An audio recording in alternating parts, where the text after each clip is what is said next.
ಬ್ರಹ್ಮಶ್ರೀ ಪಿತಾಮಹ ಸುಭಾಷ್ ಪತ್ರಿಜಿಯವರಿಗೆ ವಂದಿಸುತ್ತಾ, ಸ್ವರ್ಣಮಾಲಾ ಪತ್ರಿಜಿ ಅಮ್ಮನವರಿಗೆ ವಂದಿಸುತ್ತಾ, PSSM ಮೂಮೆಂಟ್ನ ಎಲ್ಲ pyramid ಮಾಸ್ಟರ್ಗಳಿಗೆ ವಂದಿಸುತ್ತಾ, ಹರಿವಾಯು ಗುರುಗಳಿಗೆ ವಂದಿಸುತ್ತಾ, ಭಗವಂತ ನಾರಾಯಣನಿಗೆ ವಂದಿಸುತ್ತಾ, ಗ್ರ್ಯಾಂಡ್ ಮಾಸ್ಟರ್ ಪ್ರಬೋಧ ಅಚ್ಯುತ್ ಮಾಸ್ಟರ್ ಅವರಿಗೆ ವಂದಿಸುತ್ತಾ,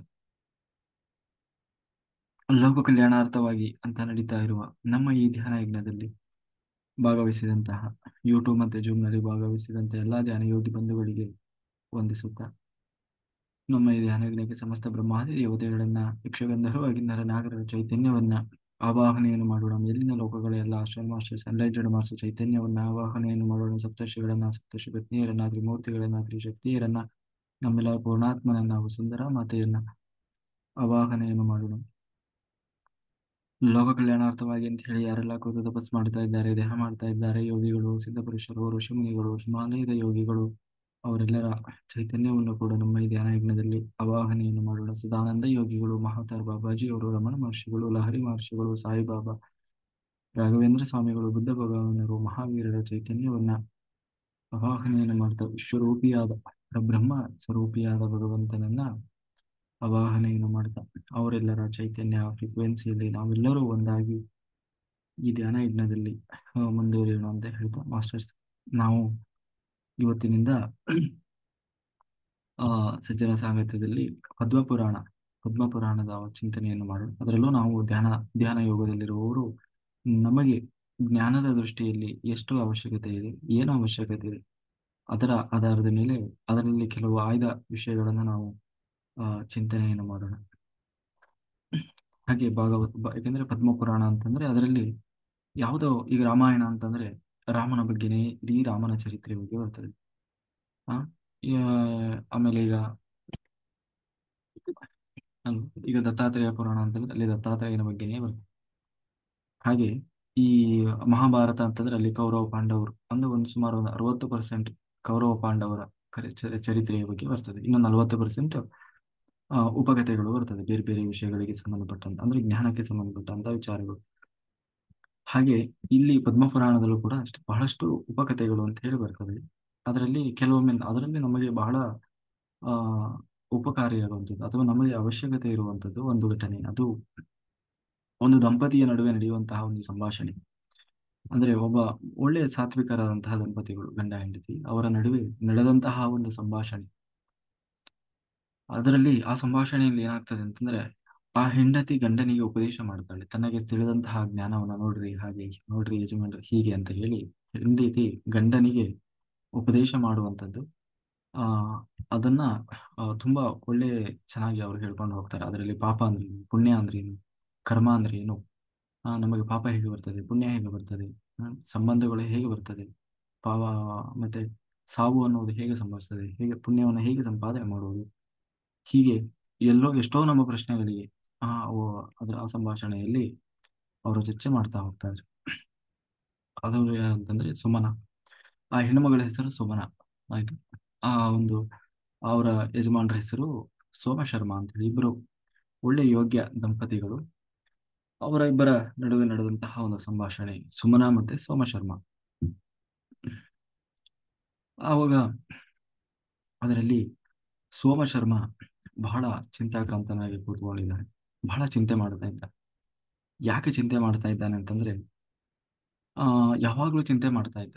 ಸಾಮಾನ್ಯವಾಗಿ ಚಿಂತೆ ಮಾಡ್ತಾರಲ್ಲ, ಚಿಂತೆ ಮಾಡೋರಿಲ್ಲ. ಈಗ ಧ್ಯಾನಕ್ಕೆ ಬಂದ್ಮೇಲೆ ಸುಮ್ಮನೆ ಸ್ವಲ್ಪ ಆರಾಮ್ಸೆ ಇರುವುದು, ಧ್ಯಾನಕ್ಕೆ ಬರದೇ ಇರೋರೆಲ್ಲ ಏನ್ ಮಾಡ್ತಾರೆ, ಚಿಂತೆ ಮಾಡ್ತಾರೆ ಅಲ್ವಾ. ಹಾಗೆ ಆ ಸೋಮಶರ್ಮ ಯಾವಾಗ್ಲೂ ಚಿಂತೆ ಮಾಡ್ತಾ ಕೂತ್ಕೊಂಡಿರ್ತಿದ್ದ. ಹೀಗೆ ಒಂದು ದಿನ ತಾನು ಚಿಂತೆ ಮಾಡ್ತಾ ಕೂತಿದ್ದಾನೆ. ಆಗ ಸುಮನ ಬಂದು ಕೇಳ್ತಾಳೆ, ಯಾಕೆ ಚಿಂತೆ ಮಾಡ್ತಾ ಇದ್ದೀರಿ? ಅದಕ್ಕೆ ಸೋಮಶರ್ಮ ಹೇಳ್ತಾನೆ, ನನಗೆ ಯಾಕೆ ಚಿಂತೆ ಅಂತಂದ್ರೆ, ಒಂದನೇದಾಗಿ ನನಗೆ ಮಕ್ಕಳಿಲ್ಲ ಅನ್ನೋದು ಚಿಂತೆ, ಜೊತೆಗೆ ಬಡತನ. ಅಲ್ಲ, ನನಗೆ ಯಾಕೆ ಬಡತನ ಇದೆ, ನನಗೆ ಯಾಕೆ ಮಕ್ಕಳಾಗ್ತಾ ಇಲ್ಲ ಅನ್ನುವುದೇ ನನಗೆ ಬಹಳ ಚಿಂತೆಯಾಗಿ. ಅಂದ್ರೆ ಇದು ಉಲ್ಟಾ ಕೇಸ್ ಇದು. ಅಂದ್ರೆ ಸಾಮಾನ್ಯವಾಗಿ ಹೆಣ್ಮಕ್ಳು ಚಿಂತೆ ಮಾಡ್ತಾರೆ ನನಗೆ ಮಕ್ಕಳಿಲ್ಲ ಅಂತೇಳಿ. ಇಲ್ಲಿ ಪಾಪ ಚಿಂತೆ ಮಾಡ್ತಾ ಇದ್ದಾನೆ, ನನಗೆ ಯಾಕೆ ಮಕ್ಕಳಾಗಿಲ್ಲ ಅಂತ ಹೇಳಿ. ಈಗ ಸಮಾಧಾನದ ಮಾತುಗಳನ್ನ ಹೆಂಡತಿ ಗಂಡನಿಗೆ ಹೇಳ್ತಾಳೆ. ಅಂದ್ರೆ ಅವಳು ಸಾಮಾನ್ಯದವಳಲ್ಲ, ಮಹಾಜ್ಞಾನಿ. ಎಂತಹ ಜ್ಞಾನಿ ಅಂದ್ರೆ ಮುಂದೆ ಹೇಳ್ತಾಳೆ ಅವಳು, ನಾನು ಯಾರು ಅಂತ. ಆಯ್ತು. ಹಂಗೆ ಅವಳೇನಾಗುತ್ತೆ, ಎಲ್ಲೋ ಕುತ್ಕೊಂಡು ಪುಸ್ತಕ ಓದಿ ತಿಳಿದವಳಲ್ಲ, ಅದನ್ನು ಹೇಳ್ತಾಳೆ. ಇದನ್ನ ನಾನು ಬರೀ ಕೇಳಿ ಕೇಳಿ ತಿಳಿದಿದ್ದೆ. ಮಹಾತ್ಮರು ಜ್ಞಾನಿಗಳು ಏನು ಹೇಳ್ತಾರಲ್ಲ ಉಪದೇಶ, ಅವ್ರ ಮೂಲಕ ನಾನು ಬರೀ ಕೇಳಿಸ್ಕೊಂಡು, ಅದು ಅವಳಿಗೂ ಹೇಳಿದ್ದಲ್ಲ, ಯಾರಿಗೋ ಹೇಳೋದನ್ನ ನಾನು ನಿತ್ಯ ಅವ್ರ ಮನೆಯಲ್ಲಿದ್ದಾಗ, ತವ್ರ ಮನೆಯಲ್ಲಿದ್ದಾಗ, ಆಯ್ತಾ, ತವರು ಮನೆಯಲ್ಲಿದ್ದಾಗ ಮುಂದೆ ಹೇಳ್ತಾಳಲ್ಲ ನಾನು ಯಾರು, ಯಾರ ಮಗಳು ನಾನು ಅಂತ. ಅವರ ನಿತ್ಯ ಅಲ್ಲಿ ಪಾಠ ಪ್ರವಚನಗಳು, ಆ ಅಲ್ಲಿ ಬಂದಂತಹ ಜ್ಞಾನಿಗಳಿಗೆ ಕೊಟ್ಟಂತಹ ಉಪದೇಶ, ಅದನ್ನು ಇವಳು ಅಡಿಗೆ ಮನೆಯಿಂದ ಎಲ್ಲೋ ಕೆಲಸ ಮಾಡುವಾಗ ಕೇಳಿಸ್ಕೊಂಡು ಕೇಳಿಸ್ಕೊಂಡೇ ಅಷ್ಟು ಜ್ಞಾನ ಸಂಪಾದನೆ ಮಾಡಿದ್ಲು. ಅಂತಹ ಸುಮನ ನನಗೆ ತಿಳಿದ ಜ್ಞಾನವನ್ನು ಹೇಳ್ತೀನಿ ಕೇಳಿ ಅಂತ ಹೇಳಿ, ಅವಳಿಗೆ ಸುಮನ ಹೇಳ್ತಾಳೆ, ನೋಡಿ ಯಾಕೆ ಚಿಂತೆ ಮಾಡ್ತೀರಿ, ಯಾಕೆಂದ್ರೆ ಇಷ್ಟಕ್ಕೆಲ್ಲ ಕಾರಣ ಏನು ಅಂತಂದ್ರೆ, ನಮ್ಮ ಚಿಂತೆಗೆ ಮುಖ್ಯ ಕಾರಣ ಏನು ಅಂತಂದ್ರೆ ಪಾಪ, ನಮ್ಮಲ್ಲಿರುವ ಪಾಪಗಳೇ. ಆ ಆ, ನಮ್ಮ ಕರ್ಮ. ಪಾಪ ಅಂದ್ರೆ ಏನು? ನಮ್ಮ ಕರ್ಮಗಳೇ ನಮ್ಮ ಚಿಂತೆಯ ಮೂಲ. ಅದರಲ್ಲೂ ಯಾರು ಅಜ್ಞಾನಿಗಳಿದ್ದಾರೆ, ಯಾರು ಜ್ಞಾನಿಗಳಲ್ಲ, ಅಥವಾ ಯಾರು ನಿಜವಾಗ್ಲೂ ಚಿಂತೆ ಮಾಡ್ತಾನೆ ಅಂತಂದ್ರೆ, ಒಬ್ಬ ಮೂರ್ಖ ಮಾತ್ರ ಚಿಂತೆ ಮಾಡ್ತಾ ಕೂರ್ತಾನೆ. ಅಯ್ಯೋ ನನಗೆ ಹೀಗಾಗ್ಬಿಡ್ತಲ್ಲ, ಅಯ್ಯೋ ನನಗೆ ಹಾಗಾಗ್ಬಿಡ್ತಲ್ಲ, ಅಯ್ಯೋ ನನಗೆ ಅದಿಲ್ಲ ಇದಿಲ್ಲ ಅಂತ ಹೇಳಿ ಚಿಂತೆ ಮಾಡ್ತಾ ಕೂರ್ತಾನೆ. ಹಾಗೆ ನೀವು ಆ ಚಿಂತೆ ಮಾಡೋದ್ರಲ್ಲಿ ಅರ್ಥ ಇಲ್ಲ. ಯಾಕೆಂದ್ರೆ ಅದು ಕರ್ಮ, ಕರ್ಮ ಕಾರಣ. ಆ ಕರ್ಮವಾದರೂ ನಮಗೆ ಹೇಗೆ ಕೆಲಸ ಮಾಡ್ತದೆ ಅಂದ್ರೆ, ಕರ್ಮ ಅಂತಂದ್ರೆ ಯಾವ ಕರ್ಮ? ಕೆಟ್ಟ ಕರ್ಮ ಅಥವಾ ಪಾಪ. ಪಾಪ ಅನ್ನೋದು ನಮಗೆ ಹೇಗೆ ಕೆಲಸ ಮಾಡ್ತದೆ ಅಂತ ಹೇಳಿ, ಆ ಪಾಪವನ್ನ ನಮ್ಮ ಬದುಕಿನಲ್ಲಿ ಹೇಗೆಲ್ಲ ಅದು ಬೆಳೀತಾ ಹೋಗ್ತದೆ ಅನ್ನೋದನ್ನ ಅವಳು ವಿಸ್ತಾರವಾಗಿ ಹೇಳ್ಕೊಂಡು ಹೋಗ್ತಾಳೆ. ನೋಡಿ, ಈ ಪಾಪ ಅನ್ನೋದು ಒಂದು ದೊಡ್ಡ ಹೆಮ್ಮರ. ಈ ಹೆಮ್ಮರದ ಬೀಜ ಯಾವುದು ಗೊತ್ತು? ಬೀಜವೇ ಆ ಅಂದ್ರೆ ಈ ಪಾಪ ಅನ್ನುವ ವೃಕ್ಷ ನಮ್ಮೊಳಗೆ ಬೆಳೀತಾ ಹೋಗ್ತದೆ. ಆ ಪಾಪ ಅನ್ನುವ ವೃಕ್ಷದ ಬೀಜ ಯಾವುದು ಅಂತಂದ್ರೆ ಲೋಭಿತನ, ಅಂದ್ರೆ ದುರಾಸೆ. ಎಲ್ಲದೂ ದುರಾಸೆ, ಅದು ಬೇಕು ಇದು ಬೇಕು, ಅದು ನನ್ನ ಯೋಗ್ಯತೆ ಅರ್ಹತೆಗೆ ಮೀರಿ ಬಯಸುವಂಥದ್ದು. ಆ ಆ, ಈಗ ಒಳ್ಳೆಯದನ್ನ ಬಯಸಿದ್ರೆ ತಪ್ಪಲ್ಲ, ಆದ್ರೆ ಕೆಟ್ಟ ಕೆಟ್ಟದನ್ನ ಬಯಸೋದು, ಹೆಂಡತಿಯನ್ನ ಬಯಸೋದು ತಪ್ಪಲ್ಲ, ಆಯ್ತಾ, ಅದೇ ಕಂಡು ಕಂಡ ಹೆಣ್ಮಕ್ಳನ್ನ ಬಯಸೋದು ಅದು ತಪ್ಪಾಗ್ತದೆ. ಒಳ್ಳೆ ತನ್ನ ಅರ್ಹತೆಯ ಯೋಗ್ಯತೆಗೆ ಅನುಸಾರವಾದಂಥದ್ದನ್ನ ಬಯಸುವುದು ತಪ್ಪಲ್ಲ, ಆದ್ರೆ ಅದಕ್ಕೂ ಮೀರಿ ದುರಾಸೆ, ಲೋಭಿತನ. ಆ ಲೋಭಿತನ, ದುರಾಸೆ ಅನ್ನುವುದು ಆ ವ್ಯಕ್ತಿಯ ಆ ಪಾಪ ಹುಟ್ಟಲಿಕ್ಕೆ ಮೂಲ ಬೀಜ. ಈ ಯಾವಾಗ ಮನುಷ್ಯನಲ್ಲಿ ಲೋಭಿತನ, ದುರಾಸೆ, ಒಟ್ಟಿನಲ್ಲಿ ದುಡ್ಡು ಮಾಡ್ಬೇಕಪ್ಪ, ಒಟ್ಟಿನಲ್ಲಿ ದುಡ್ಡು ಮಾಡ್ಬೇಕು, ಸುಖ ಅನುಭವಿಸ್ಬೇಕು, ಅಥವಾ ದೊಡ್ಡವನಾಗಬೇಕು, ಅದು ಹೇಗಾದ್ರೂ ಸರಿ ಅನ್ನುವ ಈ ದುರಾಸೆ ಯಾವಾಗ ಬಂತು, ಅವಾಗ ಅವನಲ್ಲಿ ಶುರುವಾಗ್ತದೆ. ಅದು ಬೀಜ, ಮೊದಲ ಬೀಜ.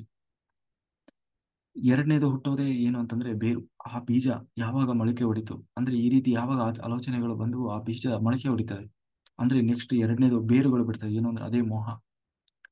ಆ ಮೋಹ ಅನ್ನೋದು ಶುರುವಾಗ್ತದೆ. ಆ ಮೋಹ ಅಂದ್ರೆ ಏನು ಅಂತಂದ್ರೆ, ತಪ್ಪು ತಪ್ಪು ತಿಳ್ಕೊಳ್ಳೋದು. ಅಂದ್ರೆ ತಾನು ಗೊತ್ತಿಲ್ಲ ಅನ್ನೋದು ಕೂಡ, ನಾನು ತಿಳ್ಕೊಂಡಿರೋದು ತಪ್ಪು ಅನ್ನೋದನ್ನು ಕೂಡ ಒಪ್ಕೊಳ್ಳಿಕ್ ರೆಡಿ ಇಲ್ಲ. ನಾನು ತಿಳ್ಕೊಂಡಿದ್ದೆ ಸರಿ ಅಂದ್ರೆ, ಆಮೇಲೆ ನೆಗೆಟಿವ್ ಥಿಂಕಿಂಗ್. ನಾವು ಹೇಳ್ತೀವಲ್ಲ, ಅಯ್ಯೋ ಹಾಗಾದ್ರೆ ಹೇಗೆ, ಹೀಗಾದ್ರೆ ಹೇಗೆ, ಬರೀ ಕೆಟ್ಟ ಕೆಟ್ಟ ಆಲೋಚನೆಗಳು ಹಿಂಗೆ. ಅದರಲ್ಲಿ ಎಲ್ಲಾ ತಿಳ್ಕೊಂಡಿರೋದು ಮೊದಲನೇದಾಗಿ ತಪ್ಪು. ಅದನ್ನ ಮತ್ತೆ ವಿಪರೀತ ಜ್ಞಾನ. ವಿಪರೀತ ಜ್ಞಾನ ಅಂತಂದ್ರೆ, ಆ ಅದು ಆ ಒಂದು ಸ್ಟೇಟ್ಮೆಂಟ್ ಒಂದು ಅರ್ಥ ಕೊಡ್ತಾ ಇದೆ, ಇವನು ಇನ್ನೊಂದು ಏನೋ ಅರ್ಥ ತಿಳ್ಕೊಳ್ಳೋದು ಅಂತಂದ್ರೆ ಅಪಾರ್ಥ ಅಂತೀವಿ. ಅದು ಅರ್ಥವೇ ಒಂದಿದ್ರೆ ಇವನೇನೋ ಅಪಾರ್ಥ ಮಾಡ್ಕೊಳ್ಳೋದು. ಹೀಗೆ ಇದು ವಿಪರೀತ ಜ್ಞಾನ. ಇದೇನಂತಂದ್ರೆ ಮೋಹ. ಯಾವಾಗ ಅವನಲ್ಲಿ ಬೆಳೀತದೆ ಅದು ಮೋಹ, ಬೇರುಗಳು ಬೆಳೀತಾ ಹೋಗ್ತದೆ. ಆ ಬೇರುಗಳು ಬೆಳೆದ ಮೇಲೆ ಇನ್ನೇ ಯಾವುದು ಕಾಂಡ ಶುರುವಾಗ್ತದೆ. ಕಾಂಡ, ಆ ಮರದ ಕಾಂಡ ಅಂದ್ರೆ ಅಸತ್ಯ, ಸುಳ್ಳು ಹೇಳಲಿಕ್ಕೆ ಶುರು ಮಾಡ್ತಾನೆ. ಅಂದ್ರೆ ತಾನು ಮಾಡೋ ಈಗ ಕೆಟ್ಟ ಕೆಲಸ, ಲೋಭಿತನ ಮಾಡುವಾಗ ಎಲ್ಲ ಸತ್ಯ ಹೇಳ್ಕೊಂಡು ಮಾಡ್ಲಿಕ್ಕೆ ಆಗ್ತದ? ಇಲ್ಲ.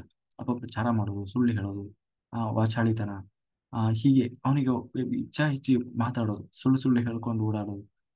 ಯಾವಾಗ ಅದು ಬಲಿಷ್ಠ ಅಸತ್ಯ ಅನ್ನೋದು ಎಲ್ಲಾ ಕಡೆ ಸುಳ್ಳು ಬೆಳಿಲಿಕ್ಕೆ ಶುರುವಾಯ್ತು, ಆಗ ಅವನಲ್ಲಿ ಒಂದು ಮಾಯೆ ಆವರಿಸ್ತದೆ.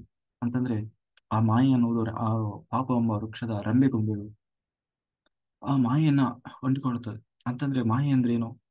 ಯಾವುದು ನಿಜ ಅಲ್ವೋ ಅದನ್ನೇ ನಿಜ ಅಂತ ಆ ಭ್ರಮಿಸೋದು. ಯಾವುದು ಸುಖ ಅಲ್ವೋ ಅದೇ ನಿಜವಾದ ಸುಖ ಅಂತ ಭ್ರಮಿಸೋದು. ಯಾರು ನಮ್ಮವರಲ್ಲೋ ಅವರನ್ನೇ ನಮ್ಮವರು ಅನ್ನುವ ಭ್ರಮೆಯಲ್ಲಿ ಮುಳುಗೋದು. ತನಗೆ ಯಾವುದು ಹಿತವೋ, ಅದು ಯಾವ ಹಿತ ಅಲ್ಲವೋ ಅದನ್ನೇ ಹಿತ ಅಂತ ಹೇಳಿ ಬಯಸುವುದು. ಇದು ಮಾಯೆ. ಈ ಮಾಯೆ ಅನ್ನೋದು ಏನಾಗ್ತದೆ, ಅದು ಈ ರೆಂಬೆ ಕೊಂಬೆಗಳ ಆ ಆ ಒಂದು ಪಾಪದ ವೃಕ್ಷದ ರೆಂಬೆ ಕೊಂಬೆಗಳಿದ್ದ ಹಾಗೆ.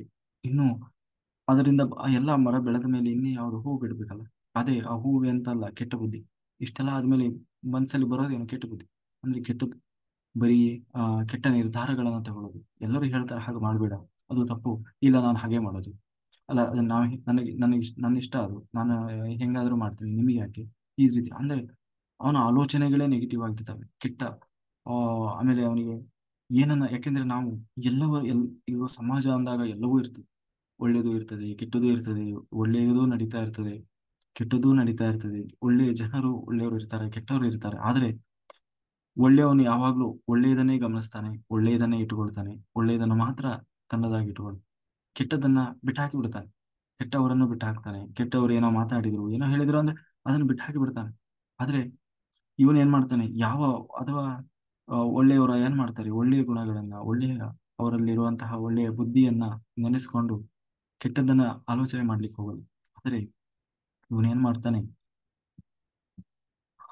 ಅಂದ್ರೆ ಅವನು ಬರೀ ನೆಗೆಟಿವ್ ಆಗಿ ಯೋಚನೆ ಮಾಡ್ತಾ, ಬರೀ ಕೆಟ್ಟದ್ದನ್ನು ಮಾತ್ರ ತನ್ನಲ್ಲಿ ಇಟ್ಕೊಳ್ತಾ ಹೋಗ್ತಾನೆ.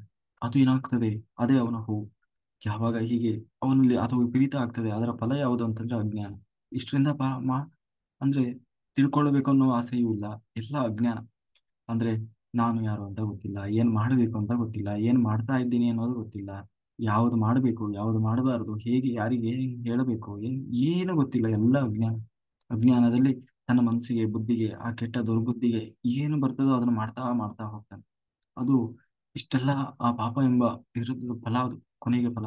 ಕೊನೆಗೆ ಎಲ್ಲಿಯವರೆಗೆ ಅವನಿಗೆ ಜ್ಞಾನ ಬರಲ್ಲ ಅಂತಂದ್ರೆ, ಈ ಪಾಪ ಅನ್ನುವುದು ನಾಶ ಆಗುವವರೆಗೂ ಅವನಿಗೆ ಆ ಅಜ್ಞಾನದಿಂದ ಹೊರಗೆ ಬರಲ್ಲ. ಅವನು ಪಾಪದಲ್ಲೇ ಬಿದ್ದು, ಅಂದ್ರೆ ಅಜ್ಞಾನದಲ್ಲೇ ಬಿದ್ದು ಆ ಅಜ್ಞಾನದಿಂದಾಗಿ ಮತ್ತೆ ಮತ್ತೆ ಪಾಪಗಳನ್ನು ಮಾಡ್ತಾನೆ ಹೋಗ್ತಾನೆ. ಹಾಗಾಗಿ ಯಾವಾಗ ಒಂದು ಮರದ ಹಣ್ಣುಗಳು ಬಿಟ್ಟ ಮೇಲೆ ಏನಾಗ್ತದೆ, ಎಲ್ಲ ಪಕ್ಷಿಗಳೆಲ್ಲ ಬಂದು ಕೂರ್ತದೆ. ಆ ಪಕ್ಷಿಗಳು ಬಂದು ಯಾಕೆ ಕೊಳ್ತಾವೆ ಅಂತಂದ್ರೆ ಆ ಹಣ್ಣನ್ನ ತಿನ್ಲಿಕ್ಕಾಗಿ. ಏನು ಆ ಪಾಪ ಎಂಬ ಹಣ್ಣು, ಆ ಕೆಟ್ಟ ಹಣ್ಣನ್ನ, ಅಜ್ಞಾನದ ಹಣ್ಣನ್ನ ತಿನ್ಲಿಕ್ಕೆ ಏನ್ ಬರ್ತವೆ, ಕೆಟ್ಟ ಕಾರ್ಯಗಳನ್ನು ಮಾಡ್ತವೆ, ಕೆಟ್ಟ ಮತಗಳನ್ನ ಅನುಸರಿಸ್ತಾನೆ. ಹ್ಮ್ ಯಾವುದು ನಮ್ಮ ಆಧ್ಯಾತ್ಮಿಕ ಉದ್ಧಾರಕ್ಕೆ ಆ ಉಪಕಾರಿಯಾಗಲು ಅಂಥದನ್ನ ಮಾಡೋದು, ಹಿಂಸೆಯನ್ನು ಮಾಡೋದು, ಕಳ್ಳತನ ಮಾಡೋದು, ಕೊನೆಗೆ ಹೊಟ್ಟೆ ಕಿಚ್ಚು, ಇನ್ನೊಬ್ಬರನ್ನ ಸಹಿಸಿಕೊಳ್ಳದೇ ಇರುವಂಥದ್ದು, ಹೀಗೆ ಎಲ್ಲಾ ದುರ್ಬುದ್ಧಿಗಳು ಶುರುವಾಗ್ತದೆ.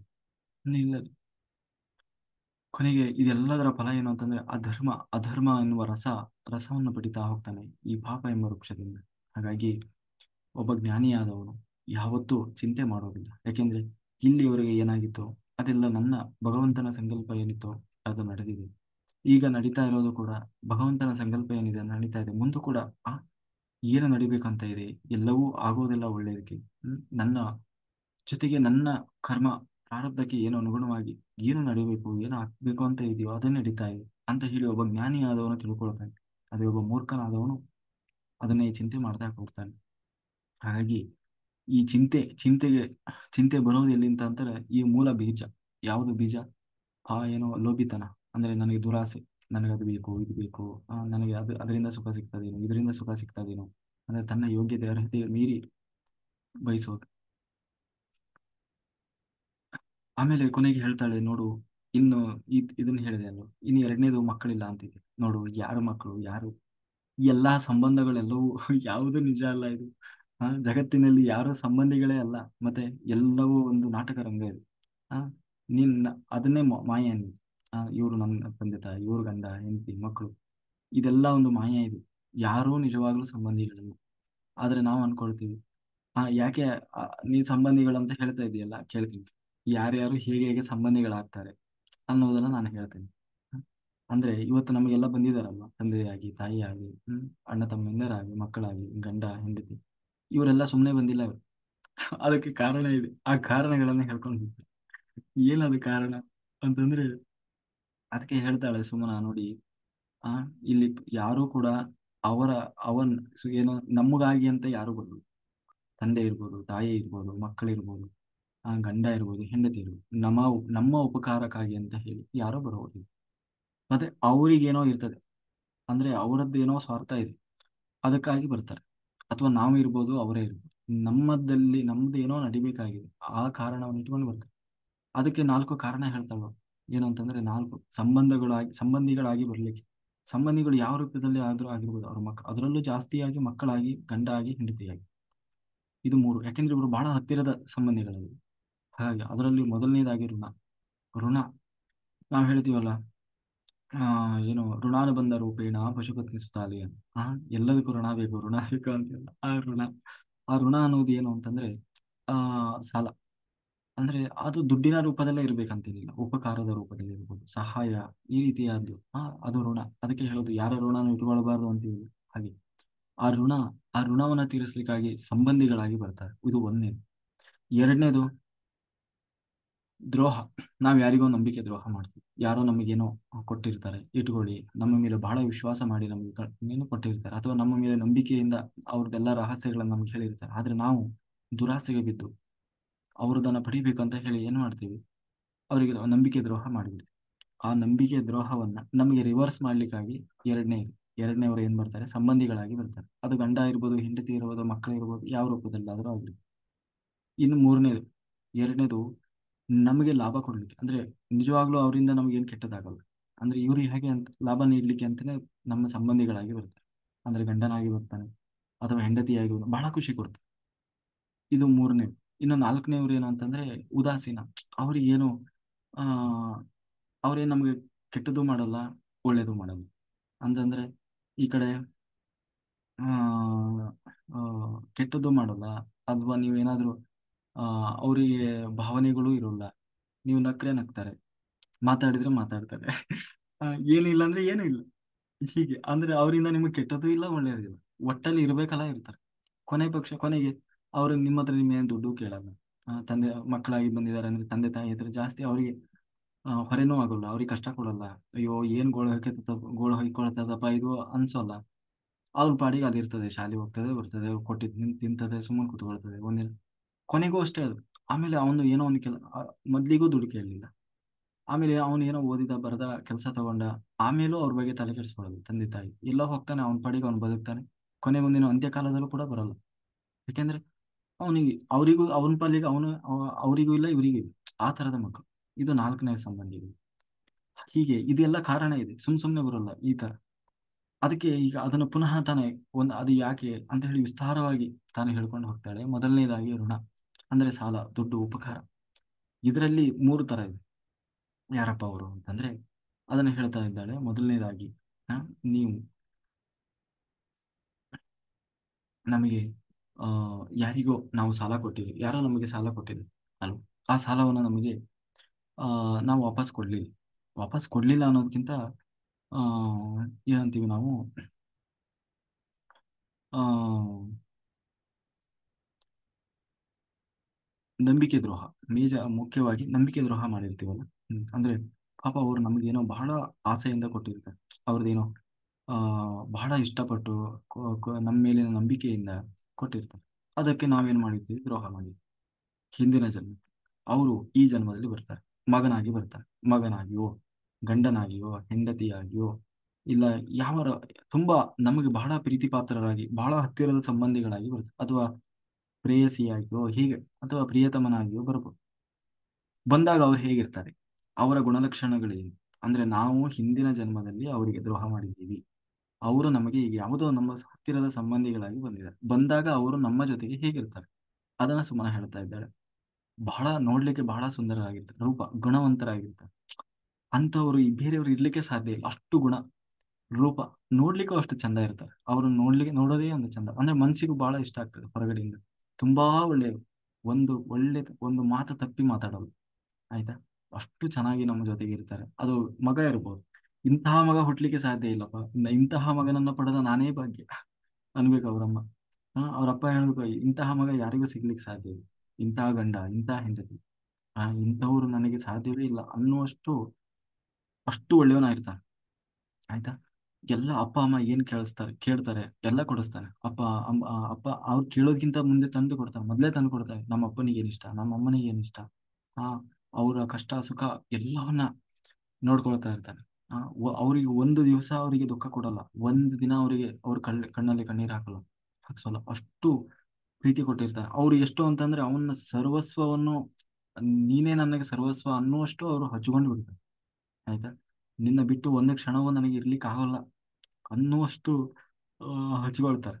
ಕೊನೆಗೆ ಒಂದು ದಿನ ಅವನಿಗೆ ಮದುವೆ ಮಾಡಬೇಕು ಅಂತಲೋ, ಕೊನೆಗೆ ಎಲ್ಲ ವ್ಯವಸ್ಥೆ ಮಾಡ್ತಾರೆ. ಇನ್ನೇನು ನನ್ನ ಮಗ ದೊಡ್ಡವನಾದ ಮಗನಾಗಿದ್ರೆ ಇಲ್ಲ ಗಂಡನಾಗಿದ್ರೆ ಆ, ಇದ್ದಿದ್ದೆ ಅಲ್ವಾ, ಗಂಡ ಹೆಂಡತಿ ಆಗಿದ್ರೆ ಹಚ್ಕೊಂಡು ಬಿಡ್ತಾರೆ. ನನಗೆ ಏನು ಬೇಡ, ಮಕ್ಕಳು ಮರಿ, ಸಂಪತ್ತು ಆಸ್ತಿ ಮನೆ ಏನು ಬೇಡಪ್ಪ, ನನ್ನ ಗಂಡ ನನ್ನ ಜೊತೆಗಿದ್ರೆ ಸಾಕು, ನನ್ನ ಹೆಂಡತಿ ನನ್ನ ಜೊತೆಗಿದ್ರೆ ಸಾಕು. ಕೊನೆಗೆ ಹೋಗ್ಲಿ, ನನ್ನ ಮಗ ಇಷ್ಟು ಒಳ್ಳೆ ಮಗ, ಇನ್ನೇನು ಬೇಕಾಗಿದೆ ನನಗೆ, ದೇವರು ಒಳ್ಳೆ ಮಗನ ಕೊಟ್ಟಿದ್ದಾನೆ ಸಾಕು ಅಂತ ಹೇಳಿ ಅಷ್ಟು ಮೈಮರೆತು ಹಚ್ಕೊಂಡು ಬಿಡ್ತಾರೆ. ಹಚ್ಕೊಳ್ಳೋದಂದ್ರೆ ಗೊತ್ತಿದೆಯಲ್ಲ ಕೆಲವರು ಎಷ್ಟು ಹಚ್ಕೊಂಡಿರ್ತಾರೆ ಅಂತ. ಅಷ್ಟು ಹಚ್ಕೊಂಡಿರ್ತಾರೆ. ಕೊನೆಗೆ ಅವನು ಆ ಒಂದು ಸಂತೋಷದ ಉತ್ತುನ್ನತ ಸ್ಥಿತಿಯಲ್ಲಿರ್ತಾರೆ. ಒಂದೇ ಸಾರಿ ಅವನು ಯಾವುದೋ ಒಂದು ಅಪಘಾತದಲ್ಲೋ ಅಥವಾ ಹೃದಯಾಘಾತವೋ ಅಂತಂದ್ರೆ ಆಕ್ಸಿಡೆಂಟ್ ಅಂತಂದ್ರೆ ದುರ್ಮರಣದಿಂದ ಅವನು ಸತ್ತೋಗ್ಬಿಡ್ತಾನೆ. ಅಂತಂದ್ರೆ ಅದು ಗಂಡ ಇರ್ಬೋದು, ಹೆಂಡತಿ ಇರ್ಬೋದು, ಮಕ್ಕಳಿರ್ಬೋದು, ಅದು ಅವನ ಇಚ್ಛಾಪೂರ್ವಕವಾಗಿ, ಆಯ್ತಾ, ಸುಮ್ಮನೆ ನಡೆಯುವ ಘಟನೆ ಅಲ್ಲ. ಇಚ್ಛಾಪೂರ್ವಕವಾಗಿ ಅವನು ಬೇಕು ಅಂತಲೇ ಏನ್ ಮಾಡ್ತಾನೆ, ಒಂದು ದಿನ ಅವರಿಂದ ದೂರ ಆಗ್ಬಿಡು. ಹೇಗಿರ್ಬೇಕು ಅದು ಅಂತಂದ್ರೆ ಶಾಕ್. ಆ ಶಾಕಿಂದ ಅವ್ರ ಜೀವನ ಪರ್ಯಂತ ವಾಪಸ್ ಬಂದಿರುವ ಅಂತಂದ್ರೆ ಅಷ್ಟು. ಅಯ್ಯೋ ಏನದು ಇಂತಹ ಯಾಕೆಂದ್ರೆ ಈಗ ಮಗ ಒಳ್ಳೆಯವನಿಲ್ಲ ಅಂತಂದ್ರೆ ಯಾರೋ ಹೋದ್ರೆ ಹೋಗ್ಲಿ ಬಿಡು, ಕುಡಿಯೋವನು, ಅವನೇನು ಒಳ್ಳೆ ಬುದ್ಧಿ ಇರಲಿಲ್ಲ, ಆ ಮನೆಗೂ ಆಗ್ಲಿಲ್ಲ, ಊರಿಗೂ ಆಗ್ಲಿಲ್ಲ ಅಂತ ಬಿಟ್ಟು ಬಿಡ್ತಾರೆ ಅಲ್ವಾ. ಇಲ್ಲ ಅಂತಂದ್ರೆ ಯಾರೋ ಬುದ್ಧಿಮಾಂದ್ಯ ಇದ್ನೋ ಅಥವಾ ಆ ಸರಿಯಾಗಿ ಆ ಏನೋ ಏನೋ ಒಟ್ಟಿನಲ್ಲಿ ಅಯೋಗ್ಯ ಇದ್ದ ಅಂತಂದ್ರೆ ಯಾರು ಅವನ ಬಗ್ಗೆ ಅಷ್ಟು ತಲೆ ಕೆಡಿಸ್ಕೊಳ್ಳಲ್ಲ, ಹೋದ್ರೆ ಹೋಗ್ಲಿ ಬಿಡು. ಆದ್ರೆ ಅವರು ಅಷ್ಟು ಅವರೇ ನಮಗೆ ಪ್ರಪಂಚ ಅನ್ನುವಷ್ಟು ನಮ್ಮನ್ನ ಹಚ್ಕೊಂಡಾಗ ಅವ್ರು ಹೋದ್ರೆ ಹೇಗಾಗ್ತದೆ ಅಂದ್ರೆ ಇಡೀ ಜಗತ್ತೇ ಒಂದ್ ರೀತಿ ಶೂನ್ಯ ಆಗ್ಬಿಡ್ತದೆ. ಏನೂ ಇಲ್ಲ, ಎಲ್ಲ ಮುಗಿದು ಹೋಯ್ತು ಅನ್ನುವಷ್ಟು ದಿಗ್ಭ್ರಮೆ ಆಗ್ಬಿಡ್ತಾರೆ. ಇದು ಇಲ್ಲಿ ಕೆಳಗಿದ್ದವ್ರ ಕತೆ. ಅವನು ಹೋಗಿರ್ತಾನಲ್ಲ ಮೇಲೆ, ಅವನ ಕತೆ ಏನು ಅಂತಂದ್ರೆ ಅವನು ನಗ್ತಾ ಇರ್ತಾನೆ. ಎಸ್, ನಾನು ಇದನ್ನೇ ಬಯಸಿದ್ದು, ನಾನು ಇದಕ್ಕಾಗೇ ಬಂದಿದ್ದು, ನನಗೆ ದ್ರೋಹ ಮಾಡಿದ್ದೀರಿ ಅಲ್ವಾ. ನೀವು ಹೆಂಗೆ ಇವತ್ತು ಅಳ್ತಾ ಇದ್ದೀರಿ, ಕಳ್ಕೊಂಡು ದುಃಖ ಪಡ್ತಾ ಇದ್ದೀರಿ, ಅದೇ ದುಃಖವನ್ನ ನಾನು ಅವತ್ತು ಅನುಭವಿಸಿದ್ದೀನಿ. ಎಷ್ಟು ರಾತ್ರಿ ಕುತ್ಕೊಂಡು ನಾನು ಹತ್ತಿದ್ದೀನಿ ಇವತ್ತು. ಹಾ ಯಾಕೆಂದ್ರೆ ನನಗೆ ಅಷ್ಟು ಇಷ್ಟವಾಗಿದ್ದನ್ನ ನಾನು ನಿಮ್ಮ ಮೇಲೆ ನಂಬಿಕೆಯಿಂದ ಕೊಟ್ರೆ ಎಂತಹ ದ್ರೋಹ ಮಾಡಿದ್ದೆ. ನಿಮ್ಮ ಕರ್ಮ ಅನುಭವಿಸಿದೆ, ಹೊತ್ತಾಗೆಲ್ಲ ನಿಮ್ಮ ಕರ್ಮ ಅನುಭವಿಸಿದೆ ಮಾಡಿದ್ದು. ನಾನು ಅನುಭವಿಸಿದ್ನಲ್ವಾ, ಅನುಭವಿಸಿದೆ, ಆದ್ರೂ 100 ಪಟ್ಟು ಸಿಗಲಿ ನಿಮ್ಗೆ, ಕೊನೆಯವರೆಗೂ ಬರಬಾರ್ದು ನೀವು ವಾಪಸ್ ಅಂತ ಹೇಳಿ ನಗ್ತಾ ಇರ್ತಾನ. ಆದ್ರೆ ಇಲ್ಲಿದ್ದವರು ಮತ್ತೆ ಮತ್ತೆ ನೆನೆಸ್ಕೊಂಡು ಗಳೋ ಅಂತ ಹೇಳ್ತಿರ್ತಾರೆ, ನಿಮ್ದು ಕರ್ಮ ಪ್ರಾರಬ್ಧ, ಮಾಡಿದ್ದು ಉಣ್ರಿ ಅಂತ ಅವನು ತಿರುಗಿಸಿ ನಗ್ತಾ ಇರ್ತಾನೆ. ನಾನು ಹೋಗಿದ್ದು ನಿಜವಾಗ್ಲೂ ಸಾರ್ಥಕ ಆಯ್ತು, ನಾನು ಏನ್ ಅನ್ಕೊಂಡು ಏನ್ ಮಾಡ್ಬೇಕು ಅಂತ ಮಾಡಿದ್ನೋ ಅದನ್ನ ನಾನು ಮಾಡಿಕೊಂಡೆ ಅಂತ ಹೇಳಿ ಅವನು ಬಂದ ಕೆಲಸವನ್ನ ಅವನು ಮುಗಿಸಿಕೊಂಡು ಅವನ ಪಾಡಿಗೆ ಅವನು ಆರಾಮಿರ್ತಾನೆ. ಇದು ಮಾ ನಾವು ಹಿಂದಿನ ಜನ್ಮದಲ್ಲಿ ಒಬ್ಬರಿಗೆ ದ್ರೋಹ ಮಾಡಿದ್ದರೆ ಅವರು ನಮಗೆ ಹೇಗೆ ಬಂದು ಸಂಬಂಧಿಗಳಾಗಿ ಬಂದು ಹೇಗೆ ನಮಗೆ ಸೇಡು ತೀರಿಸ್ಕೊಳ್ತಾರೆ ಅನ್ನುವುದು ಇದು ನಂಬಿಕೆ ದ್ರೋಹ. ಎರಡನೇದು ಅಂತಂದ್ರೆ ಇವರು ಅದೇ ಮಾಯೆಯಲ್ಲಿ ಬಿದ್ದು ಅವನು ಸಾಯುವವರೆಗೂ ಪಾಪ ಅದೇ ಚಿಂತೆಯಲ್ಲಿ ಕೊರಗಿ ಹಿಂಗೆ ಸತ್ತೋಗಿರ್ತಾನೋ. ಇವರು ಆ ಮಾಯೆಯಿಂದ ಹೊರಗೆ ಬಂದಿಲ್ಲ ಅಂತ ಕೊನೆಯವರೆಗೂ ಅದೇ ಚಿಂತೆಯಲ್ಲಿ ಕೊರಗಿ ಕೊನೆಗೆ ಒಂದು ದಿನ ಕೊನೆಗೆ ಆ ಚಿಂತೆಯಲ್ಲೇ ಅವರು ಮುಳುಗಿ ಹೋಗ್ಬಿಡ್ತಾರೆ. ಹಾಗೆ ಕೊನೆಗೆ ಇದು ಒಂದು. ಎರಡನೇದಾಗಿ ಇನ್ನು ಸಾಲ. ನಾವು ಸಾಲ ಆ, ವಾಪಸ್ಸು ಆ, ಯಾರೋ ನಮಗೆ ಸಾಲ ಸಾಲ ಕೊಟ್ಟಿದ್ರು ಅಂದ್ರೆ ನಾವು ಯಾರಿಗೋ ಆ ಸ- ಏನೋ ನಮಗೆ ಯಾರೋ ಸಾಲ ಕೊಟ್ಟಿದ್ರು ಅಲ್ವಾ. ನಾವೇನೋ ಕಷ್ಟ ಕಾಲದಲ್ಲಿ ಏನೋ ಇಸ್ಕೊಂಡಿದ್ವಿ ಸಾಲ ಅಂತ ಹೇಳಿ, ಏನೋ ಕೊಡ್ರಿ ನಾವು ವಾಪಸ್ ಕೊಡ್ತೀವಿ, ಅದು ಬಡ್ಡಿಗೋ ಹಾಗೇನೋ ಏನೋ. ಆದ್ರೆ ಅದು ಸಾಲ ಅಂದ್ರೆ ದುಡ್ಡಿಂದೇ ಆಗಿರ್ಬೇಕಲ್ಲ, ಅಥವಾ ಕೆಲವೊಮ್ಮೆ ನಾವು ಯಾರೋ ನಮಗೆ ಉಪಕಾರ ಮಾಡಿರ್ತಾರೆ, ಅದಕ್ಕೆ ನಾವು ಒಂದು ಪ್ರತ್ಯುಪಕಾರ ಅನ್ನೋದಿರಲ್ಲ, ತುಂಬಾ ಸಹಾಯ ಮಾಡಿರ್ತಾರೆ ಅಲ್ವಾ, ಕೊನೆಗೆ ದ್ರೋಹ ಮಾಡೋದು, ಅವರಿಗೆ ಉಲ್ಟಾ ಸೀದಾ ತಿರುಗಿ ಬೀಳೋದು ಹೀಗೆ. ಅದು ಅದರಲ್ಲೂ ಸಾಲ ಮೇ ಏನೋ ನಮಗೆ ನಾವು ಯಾರ್ದೋ ದುಡ್ಡನ್ನ ಇಸ್ಕೊಂಡಿರ್ತೀವಿ, ಕೊನೆಗೆ ಆ ಸಾಲ ನಾವು ವಾಪಸ್ ಕೊಡೋದೇ ಇಲ್ಲ ಅವ್ರಿಗೆ. ಕೊನೆಗೆ ವಾಪಸ್ ಕೊಡದೆ ಹಾಗೆ ಸತ್ತೋಗ್ಬಿಡ್ತೀವಿ. ಅವರು ನಮಗೆ ಬರ್ತಾರೆ, ಮಕ್ಕಳಾಗಿ ಬರ್ತಾರೆ, ಅಥವಾ ಗಂಡನಾಗೋ ಹೆಂಡತಿಯಾಗೋ ಮಕ್ಕಳಾಗೋ ನಮಗೆ ಸಂಬಂಧಿಗಳಾಗಿ ಬರ್ತಾರೆ. ಅವ್ರು ಹೇಗಿರ್ತಾರೆ ಬಂದಾಗ ಇದನ್ನೆಲ್ಲ ನಾವು ಯೋಚನೆ ಮಾಡ್ಬೇಕು. ನಾವು ಈ ತರದ ಲಕ್ಷಣಗಳು ನಮ್ಮ ಸುತ್ತಮುತ್ತಲ ಸಂಬಂಧಿಗಳಿದ್ರೆ ನಾವು ಯಾವ ತಪ್ಪಿಗಾಗಿ ಹೀಗೆ ನಮ್ಮದು ಇದು ನಡೀತಾ ಇದೆ ಅನ್ನೋದು. ಆಯ್ತು, ಕೊನೆಗೆ ಅವರು ಬರ್ತಾರೆ. ಅದನ್ನ ಸುಮನ ಹೇಳ್ತಾ ಇದ್ದಾಳೆ. ಅವರು ಬರ್ತಾರೆ, ಹೇಗೆ ಬರ್ತಾರೆ, ಅವ್ರು ಬಂದಾಗ ಅವ್ರು ಹೆಂಗಿರ್ತಾರೆ. ಮೊದಲನೇ ಅವನು ನಂಬಿಕೆ ದ್ರೋಹ ಇದ್ದಾಗ ಅವನು ಹಿಂಗೆ ಬಂದು ಹೀಗೆಲ್ಲ ಮಾಡಿಬೋದು. ಇವನು ಹೇಗಿರ್ತಾನಪ್ಪ ಅಂತಂದ್ರೆ ಗಂಡನಾಗಿಯೋ ಹೆಂಡತಿಯಾಗಿಯೋ ತಂದೆಯಾಗಿಯೋ ತಾಯಿಯಾಗಿಯೋ ಮಕ್ಕಳಾಗಿಯೋ ಕೊನೆಗೆ ಅಣ್ಣ ತಮ್ಮಂದಿರಾಗೂ ಕೂಡ ಬರ್ಬೋದು, ದಾಯಾದಿಗಳಾಗಿ ಬಂದಿರ್ತಾರೆ. ಇದು ಗಂಡೇ ಆಗ್ಬೇಕಂತೇನಿಲ್ಲ, ಹೆಣ್ಣಿನ ರೂಪದಲ್ಲೂ ಬರ್ಬೋದು, ಅಕ್ಕ ತಂಗಿಯರಾಗಿ ಅಥವಾ ಏನಂತೀವಿ ಆ ಈಗ ಏನಂತಾರ ಅವ್ರು ನಾದಿನಿ ಸೊಸೆ ಏನೇನೋ ಇರ್ತಾವಲ್ಲ ಅವು ಸಂಬಂಧಗಳು. ಆ ಏನಂತಾರ ಅದಕ್ಕೆ ವಾರಗಿತ್ತಿ ಏನೇನೋ ಇರ್ತಾವಲ್ಲ ಅವು ಶಬ್ದಗಳು, ಆತರ ಬರ್ಬೋದು, ಅವ್ರು ಹೇಳಕ್ಕಾಗಲ್ಲ. ಒಟ್ಟಿನಲ್ಲಿ ಹತ್ತಿರದ ಸಂಬಂಧಿಗಳು ಆ ರೂಪದಲ್ಲಿ ಬರ್ತಾರೆ. ಯಾರು, ನಾವು ಹಿಂದಿನ ಜನ್ಮದಲ್ಲಿ ಸಾಲ ಇಸ್ಕೊಂಡಿದ್ವಿ ವಾಪಸ್ ಕೊಟ್ಟಿಲ್ಲ, ಅಥವಾ ಮಾಡಿದ ಉಪಕಾರಕ್ಕೆ ನಾವು ಪ್ರತಿಯಾಗಿ ದ್ರೋಹ ಮಾಡಿದ್ದೀವಿ, ಅವ್ರು ಬರ್ತಾರೆ. ಅವ್ರು ಬಂದಾಗ ಹೇಗಿರ್ತಾರೆ, ಮಹಾ ದುರ್ಬುದ್ಧಿ ಅಂತಂದ್ರೆ ಮಹಾ ಕ್ರೂರಿಗಳು, ಭಾವನೆಗಳೇ ಇಲ್ಲ. ಅಯ್ಯೋ ಬೈದ್ರೆ ನೋವಾಗ್ತದೆ ಇಲ್ಲ, ಬೇಕು ಅಂತಲೇ ಬಿ ಅಂದ್ರೆ ಒಂದು ಸ್ವಲ್ಪ ಮನಸ್ಸಿನ ಒಳಗಡೆ ಅಯ್ಯೋ ಪಾಪ ಅನ್ನೋದಿರಲ್ಲ. ಎಷ್ಟು ಕ್ರೌರ್ಯದಿಂದ ಆಗ್ಲಿ ಆಗ್ಲಿ ಬೈತಾರೆ, ಬೇಕು ಅಂತಲೇ ಬೈತಾರೆ. ಯಾರು ಹೆಂಗಾದ್ರೂ ಹಾಳಾಗಿ ಹೋಗ್ಲಿ, ನಾನ್ ಚೆನ್ನಾಗಿದ್ರೆ ಸಾಕು ಅನ್ನುವಷ್ಟು ಕ್ರೌರ್ಯ. ಇದನ್ನ ನಾವೆಲ್ಲ ನೋಡ್ತೀವಲ್ಲ. ಅದು ಮಗನಾಗಿ ಬಂದಿದ್ರೆ ತಂದೆ ತಾಯಿಗಳ ಮೇಲೂ ಅಷ್ಟೇ. ಅಷ್ಟು ಅವನು ಏನು ಇದ್ ಮಾಡ್ತಾ ಇರ್ತಾನೆ, ಹೊಸ್ಕೊಂತಾ ಇರ್ತಾನೆ. ತಂದೆ ಮಾಡಿದ ಆಸ್ತಿನೆಲ್ಲ ಹಾಳು ಮಾಡ್ಲಿ, ಇನ್ ಹೇಳ್ತಾರ ನೋಡಿ, ಏನ್ ಅಪ್ಪ ಮಾಡಿದನ್ನ ಹಾಳು ಮಾಡ್ಲಿಕ್ಕೆ ಹುಟ್ಟಿದಾನೇನು. ಯಾವ ಜನ್ಮದಲ್ಲಿ ಕೆಲವರು ಬೈಕೊಂತಾರ ನೋಡಿ, ಯಾವ ಜನ್ಮದಲ್ಲಿ ಏನ್ ಮಾಡಿದ್ನೋ, ಯಾನ್ ಕರ್ಮ ಮಾಡಿದ್ನೋ ಏನೋ, ಇಂಥ ಮಗ ಹುಟ್ಟಿಬಿಟ್ಟ ಅಂತ ಇದು ಸುಮ್ಮನೆ ಹೇಳೋದಲ್ಲ ಇದು, ಅಲ್ವಾ? ಆದ್ರೆ ಹಿಂದೆ ಇದೆ, ರಹಸ್ಯ ಇದೆ. ಆ ಕೊನೆಗೆ ಅಷ್ಟು ಇದನ್ನ ಯೋಚನೆ ಮಾಡ್ತಾನೆ. ಅದು ತಂದೆ ತಾಯಿ ಆಗಿದ್ರೆ ಅವರಿಗೂ ಏನು ಬಿಡೋಲ್ಲ. ಆ ತಂದೆ ಅಂತ ನೋಡಲ್ಲ, ತಾಯಿ ಅಂತ ನೋಡಲ್ಲ, ಬಾಯಿಗೆ ಬಂದಂಗೆ ಬೈತಾನೆ, ಹೊಡಿತಾನೆ. ಕೊನೆಗೆ ತಾನು ರುಚಿ ರುಚಿಯಾಗಿದ್ದನ್ನ ಮಾಡಿ ಹಾಕ್ಬೇಕು ಅವನಿಗೆ. ಊಟ ಸರಿ ಇಲ್ಲ ಅಂದ್ರೆ ತಟ್ಟೆ ಎತ್ತಿ ಬಿಸಾಕ್ತಾನೆ. ಅಯ್ಯೋ ಅವ್ರಿಗೆ ಬೇಜಾರಾಗ್ತದೆ, ಮಾಡಿದವ್ರಿಗೆ ಬೇಜಾರಾಗ್ತದೆ, ಅದು ಹಾಳಾಗ್ತದೆ, ಏನಿಲ್ಲ, ಭಾವನೆಗಳಿಲ್ಲ ಅಲ್ಲಿ. ಅಯ್ಯೋ ಪಾಪ ಅನ್ನೋದಿಲ್ಲ, ಕ್ರೌರ್ಯ. ಕೊನೆಗೆ ಅವನ ಅಪ್ಪ ಹೋದಲ್ಲೆಲ್ಲ ಕೆಟ್ಟ ಹೆಸರು. ಬೇಕು ಅಂತಲೇ ನಿಮ್ ಮಗ ಹಂಗ್ ಮಾಡಿದ, ನಿನ್ ಮಗ ಹಿಂಗ್ ಮಾಡಿದ ಅಂತಂದ್ರೆ, ಇವನು ಹಿಂದಿನ ಜನ್ಮದಲ್ಲಿ ಸಾಲ ಮಾಡಿದಾರಲ್ಲ, ಸಾಲ ತೀರ್ಸಿಲ್ಲಲ್ಲ, ಅದನ್ನ ವಾಪಸ್ ಕಿತ್ಕೊಳಕ್ ಬಂದಿದ್ದಾನ. ತನ್ನ ಎಲ್ಲಾ ಸಾಲ ಕಿತ್ಕೊಳಕ್ ಬಂದಿದ್ದ. ಕೊನೆಗೆ ಕೆಟ್ಟ ಕೆಲಸ, ಕೆಟ್ಟ ಕೆಲಸ ಮಾಡ್ತಾನೆ. ಅದು ತಂದೆ ತಾಯಿಗೆ ಕೆಟ್ಟ ಹೆಸರು ಬರ್ತದೆ. ಗೊತ್ತವನಿಗೆ ಇದು ಕೆಟ್ಟದ್ದು, ಇದು ಮಾಡಬಾರ್ದು, ಇಲ್ಲ ನನಗೆ ಅದೇ ಇಷ್ಟ, ಅದೇ ಬೇಕು ಅಂತ ಮಾಡ್ತಾನೆ. ಕೊನೆಗೆ ಬಲಾತ್ಕಾರದಿಂದ ವಸೂಲಿ ಮಾಡ್ತಾನೆ. ಬೇಕು ಅಂದ್ರೆ ಬೇಕು ಇದು, ನನಗೆ ಇದನ್ನು ಕೊಡಿಸ್ಬೇಕಂದ್ರೆ ಕೊಡಿಸ್ಬೇಕಷ್ಟೇ ಅಂತ ಹೇಳಿ ಬಲಾತ್ಕಾರದಿಂದ ಬಲವಂತವಾಗಿ ಕಸ್ಕೊಳ್ತಾನೆ. ಕೊನೆಗೆ ಅವನೊಂದೇಳಿ ಅಣ್ಣ ಆಗಿದ್ರೆ, ತಮ್ಮ ಆಗಿದ್ರೆ, ಬೇಕು ಅಂತಲೇ ಜಗಳ ಮಾಡೋದು. ಅಣ್ಣ ತಮ್ಮಂದಿರಲ್ಲಿ ಕಲಹ ಅಂತೀವಲ್ಲ ಹಾಗೆ. ಹೊಟ್ಟೆ ಕಿಚ್ಚು ಮಾಡೋದು, ಆಸ್ತಿಗಾಗಿ, ಆ ಭೂಮಿಗಾಗಿ ಕಸ್ಕೊಳ್ಳೋದು, ದ್ರೋಹ ಮಾಡೋದು, ಮೋಸ ಮಾಡೋದು, ಮೋಸ ಮಾಡಿ ಆದರೂ ಕಸ್ಕೊಳ್ಳೋದು. ಹೀಗೆ ಬಲಾತ್ಕಾರದಿಂದ ಕೊನೆಗೆ ಅವರು ಶತ್ರುಗಳು. ಅದರಲ್ಲೂ ಮತ್ತೆ ಅವನು ಹೇಗೆ ಅಂತಂದ್ರೆ, ಮಗುವಾಗಿದ್ದಾಗಲಿಂದಲೇ ಶತ್ರುವಿನ ಹಾಗೆ ನೋಡ್ತಾ ಇರ್ತಾನ. ಅಂದ್ರೆ ಇನ್ನು ಮಗು ಆಗಿದ್ದಾನೆ, ಆ ಮಗು ಇದ್ದಾಗನೇ ಅವನು ಆ ಸೇಡು ತೀರಿಸ್ಕೊಳ್ತಾ ಇರ್ತಾನೆ. ಹೇಗೆ ಅಂತಂದ್ರೆ ಬರೀ ಅಳೋದು, ಅಳೋದು, ಅಳೋದು, ಅಳೋದು. ಬರೀ ಆಸ್ಪತ್ರೆ ತಿರುಗೋದು, ತಿರುಗೋದು, ತಿರುಗೋದು. ಹುಟ್ಟುವುದು ಹಾಗೆ. ಕೆಲವರಂತೂ 1 ತಿಂಗಳು ICU ಅಲ್ಲೇ ಇರೋದು. ಅವ್ರಿಗೆ ಯಾಕಾದ್ರೂ ಮಕ್ಕಳು ಮರಿ ಇದೆಲ್ಲ ಯಾವನಿಗೆ ಬೇಕಪ್ಪ ಅನಿಸಿ ಹೋಗ್ಬೇಕು ಅವ್ರು. ಎಷ್ಟು ಜನ ಇಲ್ಲ ಮಕ್ಕಳು, ಅಯ್ಯೋ ಸಾಕೋ ಸಾಕೋ ಅನ್ನೋರು ಇಷ್ಟ ಜನ ಇಲ್ಲ. ಅಷ್ಟು ರೋದನೆ, ರಾತ್ರಿ ಇಡೀ ನಿದ್ದೆ ಕೊಡಲ್ಲ. ಬೇಕು ಅಂತಲೇ. ಇನ್ನು ಹೋಗ್ಲಿ ಒಂಚೂರು ದೊಡ್ಡ ಕಾತ, ರಪ್ಪನ ಮಕದ ಮೇಲೆ ಹೊಡೆಯೋದು. కానీ ತಿರುಗಿಸಿ ಏನು ಹೇಳಂಗಿಲ್ಲ. ಯಾಕಂದ್ರೆ ಅಯ್ಯೋ ಪಾಪ ಮಗು ಅಲ್ವಾ, ಏನ್ ಹೇಳ್ಲಿಕ್ಕೆ. ಹಾ ಮಗ ಮಗ ಅಂತ ಹೇಳಿ. ಕೊನೆಗೆ ಹಠ ಅಂದ್ರೆ ಹಠ. ಸಿಕ್ಕದಲ್ಲೇ ತಗೊಳ್ಳೋ ಹೊಡೆಯೋದು, ಸಿಕ್ಕದನ್ನೇ ಇದು ಮಾಡೋದು. ಅಂದ್ರೆ ನೀವು ಆ ಒಂದು ದ್ವೇಷ, ಹಿಂದೆ ನನಗೆ ಹೀಗೆ ಮಾಡಿದ್ದೀರಲ್ವಾ, ಅನ್ನೋ ಅದನ್ನ ಕಸ್ಕೊಳಕ್, ವಸೂಲಿ ಮಾಡ್ಲಿಕ್ಕೆ ಬಂದಿದ್ದೀನಿ ನಾನು ಅಂತ ಹೇಳಿ. ಆ ಆಮೇಲೆ ಆ ಹಂಗೆ ಇದ್ ಮಾಡ್ತಾ ಇರ್ತಾರೆ. ಹೊಡಿತಾನೆ, ಬಡಿತಾನೆ. ಆದ್ರೆ ಏನ್ ಮಾಡುದು, ತಿರುಗಿಸಿ ಏನೋ ಹೇಳಂಗಿಲ್ಲ, ಹಠ ಮಾಡ್ತಾನೆ. ಆ ಮಗುನ ಕೈಯಲ್ಲಿ ಎಂತ ಮಾಡ್ಲಿಕ್ಕೆ ಪಾಪ, ಅದು ಗೊತ್ತಿಲ್ಲ ಅನ್ನೋದು, ಸುಮ್ಮನೆ ಹೊಡಿಸ್ಕೊ. ಹೊಡ್ತಾ ಏನು ಕಡಿಮೆ ಇರಲ್ಲ ಅದು. ಮಕ್ಕಳ ಮೇಲೆ ರಪ್ಪನ ಹೊಡೆದ್ರೆ ಅದು ಹೆಂಗಿರ್ತದೆ ಗೊತ್ತು. ಅದು ಹೊಡ್ಸ್ಕೊಂಡಿರಿಗೆ ಗೊತ್ತಿರ್ತದೆ. ಆದ್ರೆ ಪಾಪ ಏನ್ ಮಾಡೋದು, ಪಾಪ ಬೈಯಕ್ ಬಿಡಂಗಿಲ್ಲ. ಆ ಹುಡುಗ ಸಣ್ಣ ಮಕ್ಕಳು ಅನ್ನೋದು ಸುಮ್ಮನಾಗುತ್ತೆ.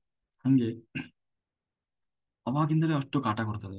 ಆಮೇಲೆ ಸ್ವಲ್ಪ ಬೆಳೆದು ದೊಡ್ಡವನಾದ್ರೂ ಅಷ್ಟೇ, ಅವನು ತಂದೆ ತಾಯಿ ಮಾತು ಕೇಳೋಲ್ಲ. ತನಗೆ ಹೆಂಗ್ ಬೇಕೋ ಹಂಗಿರ್ತದೆ, ಸರಿಯಾಗಿ ಓದಲ್ಲ, ಬರೆಯೋಲ್ಲ, ಹಠ ಮಾಡೋದು. ಅವನಿಗೆ ಒಟ್ಟಿನಲ್ಲಿ ತಂದೆ ತಾಯಿ ಬಯಸಿದ ಹಾಗೆ ಇರೋಲ್ಲ. ಬದಲಾಗಿ ಅವರಿಗೆ ಯಾಕಾದ್ರೂ ಹುಟ್ಟಿದಾನಪ್ಪ ಇವನು ಅನ್ನುವಷ್ಟು ರೋದನೆ ಕೊಡು. ಹೀಗೆ ಇಸ್ಕೊಂಡು ಕೊನೆಗಾದ್ರೂ ಏನ್ ಮಾಡ್ತಾನೆ. ಆ ಕೊನೆಗೆ ಅವನಿಗೇನು ಭಾವನೆಗಳಿಲ್ಲ. ಅಯ್ಯೋ ನನ್ನ ತಂದೆ, ಅಯ್ಯೋ ನನ್ನ ತಾಯಿ, ಆ ಆಮೇಲೆ ನನಗೆ ಬೇಕಾದವರು, ನನ್ನ ಹೆಂಡತಿ, ನನ್ನ ಏನು ಗಂಡ, ಅಥವಾ ನನ್ನ ಅಣ್ಣ, ನನ್ನ ತಮ್ಮ, ಯಾವ ಭಾವನೆಯೂ ಇರಲ್ಲ. ಆ ಅಲ್ಲ, ಅವರಿಗೆ ದುಃಖ ಆಗ್ತದ ಆಗ್ಲಿ, ನನಗೇನು, ನಾನ್ ಚೆನ್ನಾಗಿದ್ರೆ ಸಾಕು, ಯಾರಿಗೆ ಇಷ್ಟ ಆದ್ರೇನು, ಎಲ್ಲರನ್ನ ಕಂಟ್ರೋಲ್ ತಗೊಳ್ಳಿಕ್ ನೋಡ್ತಾನೆ. ನನ್ನ ಇಚ್ಛೆ ಹಾಗೆ ಎಲ್ಲರೂ ಇರ್ಬೇಕು, ನಾನು ಏನ್ ಬಯಸ್ತೀನೋ ಹಾಗೆ ಇರ್ಬೇಕು ಎಲ್ಲರೂ, ನಾನು ಹೇಳಿದ್ದನ್ನೇ ಎಲ್ಲರೂ ಕೇಳಬೇಕು ಅಂತ ಹೇಳಿ ಎಲ್ಲರನ್ನೂ ತನ್ನ ಇಚ್ಛೆಗೆ ಅನುಸಾರವಾಗಿ ತಾನು ಅವರನ್ನ ಕಂಟ್ರೋಲ್ ತಗೊಳ್ಳಿಕ್ಕೆ ಪ್ರಯತ್ನ ಮಾಡ್ತಾ ಇರ್ತಾನೆ. ಹೀಗೆ ಅವರನ್ನ ಕೊನೆಗೆ ಆ ಎಲ್ಲ ಆದ್ಮೇಲೆ ತನಗೆ ಬಲ ಬಂತು, ಎಲ್ಲ ಆದ್ಮೇಲೆ ತನ್ನ ಎಲ್ಲಾ ಆಸ್ತಿ ಗೀಸ್ತಿ ಎಲ್ಲ ಕಸ್ಕೊಂಡು ತಂದೆ ತಾಯಿನ ಬೀದಿಗೆ ಬಿಟ್ಬಿಡ್ತಾನೆ. ಅಲ್ವ? ಬೀದಿ ಬಿಟ್ಟು ಕೊನೆಗೆ ಅವರು ಎಲ್ಲ ಬೀದಿ ಬಿದ್ದಿದಾರಲ್ಲ ಅಂತ ಅವನಿಗೇನು ಅದ್ರ ಬಗ್ಗೆ ಪಶ್ಚಾತ್ತಾಪ ಇಲ್ಲ. ಬಿದ್ರು ಬೀಳ್ಲಿ, ಅವ್ರ ಕರ್ಮ ಅನುಭವಿಸ್ತಾರೆ. ಆ ಸತ್ರ ಸಾಯ್ಲಿ, ನನಗೇನು. ಅವ್ರು ಮಾಡಿದಾರೆ, ಮಾಡಿದ ಏನಾಗಿದೆ ದಾಡಿ ಅವ್ರಿಗೆ, ಏನಾಗಿದೆ ಹೀಗೆ. ಅಂದ್ರೆ ಅಲ್ಲೂ ಕೂಡ ಬೇರೆ ನೋಡಿದವರಿಗೆ ಕರುಣೆ ಆಗ್ತದೆ. ಅಯ್ಯೋ ಪಾಪ ಎಳಿ ವಯಸ್ಸು ಮಕ್ಕಳಿಗೆ ಇದೆಲ್ಲ ಬುದ್ಧಿ ಏನೋ, ಇಂಥ ದುರ್ಬುದ್ಧಿ ಯಾಕೆ ಬಂತು. ನಾನೇನ್ ಮಾಡ್ಲಿ, ಅವ್ರು ಪಡ್ಕೊಂಡ್ ಬಂದಿದ್ದಾರೆ, ಅವ್ರು ಅನುಭವಿಸ್ತಾರೆ. ನೇರವಾಗಿ ಹೇಳ್ತಾನ ಅವ್ನು. ಹೀಗೆ ಅವನಿಗೆ ಸ್ವಲ್ಪವೂ ಕರುಣೆ ಅನ್ನೋದಿರಲ್ಲ. ಅಷ್ಟು ಅಂದ್ರೆ ಅಷ್ಟು ಕ್ರೌರ್ಯತೆಯನ್ನ ಮೆರಿತಾನೆ. ಯಾಕೆಂದ್ರೆ ಹಿಂದಿನ ಜನ್ಮದಲ್ಲಿ ಅವನೇನು ಮಾ ಸಾಲ ವಾಪಸ್ ಕೊಟ್ಟಿಲ್ಲ, ಅದು ಅದನ್ನ ಅದನ್ನ ಕಸ್ಕೊಳ್ಳಿಕ್ಕೆ ಬಂದು ಅದನ್ನ ಹಾಗೆ ಅವನು ಬಂದು ಸೇಡು ತೀರಿಸ್ಕೊಳ್ತಾನೆ. ಅದಕ್ಕೆ ಹೇಳೋದು, ಯಾರ ಹತ್ರನೂ ಸಾಲ ಇಸ್ಕೊಳ್ಬೇಡಿ, ಇಸ್ಕೊಂಡ್ರೆ ವಾಪಸ್ ಕೊಟ್ಬಿಡಿ. ಇವತ್ತೆ ಆಮೇಲೆ ಋಣವೂ ಅಷ್ಟೇ, ಯಾರ ಮೇಲೂ ಋಣ ಇಟ್ಕೊಳ್ಬೇಡಿ, ನಂಬಿಕೆ ದ್ರೋಹ, ಇದೆಲ್ಲ ಏನಾಗ್ತದೆ, ಅದು ಏನಿಲ್ಲ, ನಮಗೆ ಅದು ಫಲ ಇವಾಗ ಬಹಳ ಚೆನ್ನಾಗಿರ್ತದೆ. ಆಮೇಲೆ ಯಾಕೆ ನಾವು ಸಾರಿ ಕೇಳೋದು ಆ, ಇದರಲ್ಲಿ ಅಂತಂದ್ರೆ ನೋಡಿ, ಇದರಲ್ಲಿ ಹೀಗೆಲ್ಲ ಇದೆ ಹಿಂದಿನ ಕತೆ. ಇನ್ನು ಇದಂತೂ ಆಯ್ತು. ಇನ್ನು ಮೂರನೇ ಹಂತ, ಒಳ್ಳೆಯ ಮಕ್ಕಳು. ಒಳ್ಳೆಯ ಮಕ್ಕಳು ಬರ್ತಾರೆ. ಅವ್ರು ಹೇಗೆ ಬರ್ತಾರಪ್ಪ ಅಂತಂದ್ರೆ, ಇವರು ಇವು ಒಳ್ಳೆ ಮಕ್ಕಳು ಹೇಗೆ ಹುಡ್ತಾರೆ ಅಂತಂದ್ರೆ, ಪುಣ್ಯದಿಂದ. ನಾವೇನೋ ಒಳ್ಳೆ ಪುಣ್ಯ ಕೆಲಸ ಮಾಡಿದ್ದೀವಿ, ತುಂಬಾ ದಾನ ಧರ್ಮ ಎಲ್ಲ ಮಾಡಿ ಆ ಪುಣ್ಯದ ಫಲವಾಗಿ ಯಾರಿಗೋ ತುಂಬಾ ಉಪಕಾರ ಮಾಡಿದ್ದೀವಿ. ತುಂಬಾ ಉಪಕಾರ ಅಂತಂದ್ರೆ ಪಾಪ ಅವರಿಗೆ ತುಂಬಾ ಸಹಾಯ ಮಾಡಿ, ಅವರಿಗೆ ಕಷ್ಟ ಸುಖ ಊಟ ತಿಂಡಿ ಎಲ್ಲ ಕೊಟ್ಟಿದ್ದೀವಿ. ಎಲ್ಲಾ ನೋಡಿ ಅವರಿಗೆ ಬಹಳ ಉಪಕಾರ ಮಾಡಿದ್ದೀವಿ ಯಾವುದು ಹಿಂದಿನ ಜನ್ಮದಲ್ಲಿ. ಅವ್ರ ಮಕ್ಕಳಾಗಿ ಬರ್ತಾರೆ, ಅಥವಾ ತಂದೆಯಾಗಿಯೋ ತಾಯಿಯಾಗಿಯೋ ಗಂಡನಾಗಿಯೋ ಹೆಂಡತಿಯಾಗಿಯೋ ಅವರು ಬಂದಾಗ ಹೇಗಿರ್ತಾರೆ, ಅವರು ಒಂದು ವೇಳೆ ಮಕ್ಕಳಾಗಿ ಬಂದ್ರೆ, ಯಾಕೆಂದ್ರೆ ಇಲ್ಲಿ ಮುಖ್ಯವಾಗಿ ಅವನಿಗೆ ಮಕ್ಕಳಿಲ್ಲ ಅನ್ನೋದು ಚಿಂತೆ ಅಲ್ವಾ. ಮಕ್ಕಳ ಬಗ್ಗೆ ಹೇಳ್ತಾ ಇದ್ದ, ಅದು ಬರೀ ಮಕ್ಕಳಾಗಿ ಮಾತ್ರ ಬರ್ಬೇಕಂತೇನಿಲ್ಲ. ಒಂದು ವೇಳೆ ಗಂಡನಾಗೂ ಬರ್ಬೋದು, ಹೆಂಡತಿಯಾಗೋ ಬರ್ಬೋದು. ಆ, ಕೊನೆಗೆ ಆ ಹುಟ್ಟಿನಿಂದಲೇ ಒಳ್ಳೇದು ಒಳ್ಳೇದು ಮಾಡ್ತಾ ಬರ್ತಾನ ಅವನು. ಅಂದ್ರೆ ಅವನ ಪುಣ್ಯದಿಂದ ಹುಟ್ಟಿದ ಮಕ್ಕಳು. ಅವನು ಒಂದು ವೇಳೆ ಹಿಂದೆ ಪುಣ್ಯಾತ್ಮನಾಗಿದ್ರು, ಯಾಕೆಂದ್ರೆ ಕೆಲವರು ಹೇಳ್ತಾರೆ ನೋಡಿ, ನಮಗೆ ಈ ಮಗಳು ಹುಟ್ಟಿದ ಮೇಲೆ ತುಂಬಾ ಒಳ್ಳೇದಾಯ್ತು, ಈ ಮಗ ಹುಟ್ಟಿದ ಮೇಲೆ ನಮ್ಮ ಏನೋ ಮನೆತನ ಬೆಳೀತು, ನಮ್ಮ ಮನೆಯ ಭಾಗ್ಯಲಕ್ಷ್ಮಿ ಅವಳು, ಹೀಗೆಲ್ಲ ಹೇಳ್ತಾರೆ ಅವ್ರು. ಕೊನೆಗೆ ಇವತ್ತಿಗೂ ಕೂಡ ಈ ಮದುವೆ ಎಲ್ಲ ಮಾಡಿದ್ಮೇಲೆ, ಕನ್ಯಾದಾನ ಆದ್ಮೇಲೆ, ಲಾಸ್ಟಿಗೆ ಮದುವೆ ಎಲ್ಲ ಮುಗಿಸಿದ ಆದ್ಮೇಲೆ ಅದೇ ತವರು ಮನೆಯ ಹೊಸ್ತಿಲಲ್ಲಿ ಹೊಸಲು ಅಂತೀವಲ್ಲ, ಅದರಲ್ಲಿ ಹೀಗೆ ಅಕ್ಕಿ ಹಿಡ್ಕೊಂಡು ಹಿಂದಿಂದ ಹೀಗೆ ಇದು ಮಾಡ್ತಾರೆ. ಅಂದ್ರೆ ನಾನು ಹೋದ್ಮೇಲೆ ಅಂದ್ರೆ ಮನೆ ಭಾಗ್ಯಲಕ್ಷ್ಮಿ ಅಂತೀವಲ್ಲ, ಆ ಹಾಗೆ ನಾನು ಹೋದ್ಮೇಲೆ ಇಲ್ಲಿ ಯಾವುದಕ್ಕೂ ಕೊರತೆ ಆಗ್ಬಾರ್ದು, ದವಸ ಧಾನ್ಯ ಲಕ್ಷ್ಮಿ ಯಾವಾಗ್ಲೂ ತಾಂಡವಾಡ್ತಾ ಇರಬೇಕು ಅಂತ ಹೇಳಿ, ಅದನ್ನ ನಾನು ಹೋದೆ ಆದ್ರೆ ನನ್ನ ಹಿಂದೆ ಯಾವಾಗ್ಲೂ ಸಂಪತ್ತು ಇರಲಿ ಅನ್ನುವ ಉದ್ದೇಶದಿಂದ ಹೀಗೆ ಹಿಂದಕ್ಕೆ ಇದನ್ನ ಹಾಕಿಸ್ತಾರೆ ನೋಡಿ, ಅಕ್ಕಿ ದವಸ ಧಾನ್ಯ. ಆ ಏನದು ಪ್ರಧಾನ ಬಾಗಿಲು ಅಂತೀವಲ್ಲ, ಅಲ್ಲಿ ನಿಂತ್ಕೊಂಡು. ಅಂತಂದ್ರೆ ಅದು, ಅಂದ್ರೆ ಅಲ್ಲಿಗೆ ನನ್ನ ತವರು ಮನೆಗೆ ದರಿದ್ರ ಬರಬಾರದು ನನ್ನಿಂದ ಅಂತ ಹೇಳಿ, ಹಾಗೆ ಹುಟ್ಟಿನಿಂದಲೇ ಒಳ್ಳೇದು ಮಾಡ್ತಾ ಬರ್ತಾರೆ. ಕೊನೆಗೆ ಅಪ್ಪ ಅಮ್ಮನಿಗೂ ಅಷ್ಟೇ, ಅಯ್ಯೋ ಹಾಗೆ ಈ ತರ ಕಾಟ ಕೊಡಲ್ಲ. ಮಗ ಪಾಪ ಅದು ಎಷ್ಟೋ ಹೊತ್ತಿಗೆ ಮಲ್ಕೊಂಡಿರ್ತದೆ, ಎಲ್ಲೋ ಒಂಚೂರು ಹೊಟ್ಟೆ ಹಸಿತು ಅಂದ್ರೆ ಕೊಯ್ಯಿ ಅಂತದೆ, ಮತ್ತೆ ಒಂದಿಷ್ಟು ಹಾಲು ಕುಡಿಸಿದ ತಕ್ಷಣ ಸುಮ್ಮನೆ ಮಲ್ಕೊಂಡ್ ಬಿಡ್ತಾರೆ. ಅದು ಮನೆಗೆ ಎಷ್ಟೋ ಜನ ಮನೆಯಲ್ಲಿ ಆ, ಮನೇಲಿ ಮಗು ಐತೋ ಇಲ್ಲೋ ಅನ್ನೋದು ಗೊತ್ತಾಗಲ್ಲ, ಅಷ್ಟು ಯಾರಿಗೂ ತೊಂದರೆ ಕೊಡಲ್ಲ, ಅಷ್ಟು ಪಾಪ ಒಳ್ಳೆ. ಕೊನೆಗೆ ಬೆಳೆದ ಮೇಲೆ ಅದು ಅಷ್ಟೇ, ತಂದೆ ತಾಯಿ ಮಾತು ಕೇಳ್ತದೆ, ಒಳ್ಳೆ ಹೆಸರು ತರ್ತದೆ, ಏನು ಅವ್ರಿಗೆ ಬಹಳ ಚೆನ್ನಾಗಿ ಭಾವನೆಗಳಿಗೆ ಸ್ಪಂದಿಸ್ತದೆ. ಕೊನೆಗೆ ಅಪ್ಪ ಅಮ್ಮನ ಸೇವೆ ಮಾಡ್ತದೆ. ಕೊನೆಗೆ ಎಲ್ಲ ತಂದೆ ತಾಯಿಗಳಿಗೆ ಎಲ್ಲೂ ಕೂಡ ಅಯ್ಯೋ ಅನ್ಸೋಲ್ಲ. ಕೊನೆಗೆ ಅವರ ಸತ್ತಾಗೂ ಕೂಡ, ಕೊನೆಗೆ ಅವರಿಗೆಲ್ಲ ತೀರ್ಥಯಾತ್ರೆ, ಅವರಿಗೇನು ಆಧ್ಯಾತ್ಮಿಕವಾಗಿ ಏನೆಲ್ಲ ಸಹಾಯ ಬೇಕು ಅವರಿಗೆ ರೀತಿಯ ಸಹಾಯ ಮಾಡ್ತಾನೆ.